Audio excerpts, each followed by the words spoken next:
RTL Matin. Z comme Zemmour. Bonjour avec Zemmour. Bonjour. Donc le conseil des prud'hommes de Mantes-la-Jolie a débouté hier cet ex-employé de la crèche Babylou qui protestait contre son licenciement pour faute grave fondée sur son refus d'ôter le voile islamique. Une victoire pour les laïcs, estimait hier l'un des avocats de la crèche. Et vous, Eric, qu'en dites-vous? Peut-être les historiens relèveront-ils dans quelques décennies que ce jugement aura été un tournant. L'affaire de Babylou n'était pas juridiquement assurée, la crèche n'était pas publique et ce n'était pas une école.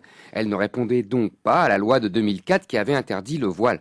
La HALDE avait donné raison à la plaignante. Sa logique multiculturaliste jouait à fond. La société française doit s'adapter aux cultures venues d'ailleurs, elle doit négocier avec elles, ne doit plus imposer son héritage, son mode de vie, sa conception de la laïcité. Au nom de la liberté individuelle et du respect de l'autre, disait la HALDE.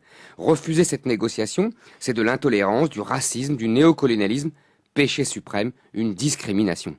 Cette injonction culpabilisante avait d'abord été rejetée non sans courage par l'éphémère présidente de la HALDE, Jeannette Bougrab, aux grandes dames des équipes qu'avait laissé dans la maison son prédécesseur, Louis Schweitzer. Oui, mais le tribunal des prud'hommes l'a donc suivi. Et oui, le tribunal des prud'hommes est composé, à côté d'un magistrat professionnel, de représentants des salariés et des patrons, qui constatent dans toutes les entreprises une montée insatiable des revendications religieuses, des salles de prière aux jours fériés pour le ramadan, en passant par les refus de manger du porc, et plus largement toute viande non halal, et puis encore plus largement de côtoyer des mécréants qui ne mangent pas de nourriture halal, sans oublier les refus dans les hôpitaux de faire soigner une femme par un médecin homme.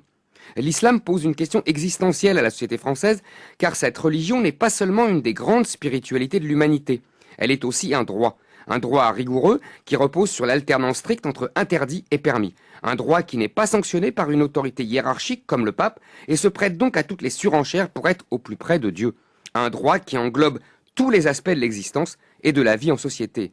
Un droit qui, en France, vient se confronter au code civil napoléonien. Oui, et c'est pour ça que vous dites que cette décision est peut-être un tournant. Voilà, la décision du tribunal prud'homal, c'est le sursaut d'une société française qui ne veut plus négocier son mode de vie.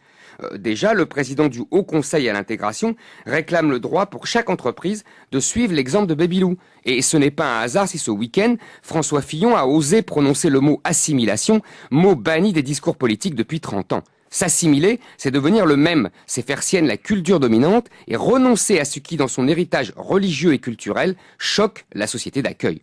Mais ce sursaut est fragile. La décision du tribunal des prud'hommes peut être cassée par la Cour d'appel ou encore la Cour de justice européenne. Depuis 30 ans, la société française s'est droguée au relativisme, au multiculturalisme et au communautarisme. Pourra-t-elle renouer avec les austères vertus de l'assimilation et de la laïcité? Pas sûr. Et c'est signé Z comme Zemmour. Merci Eric.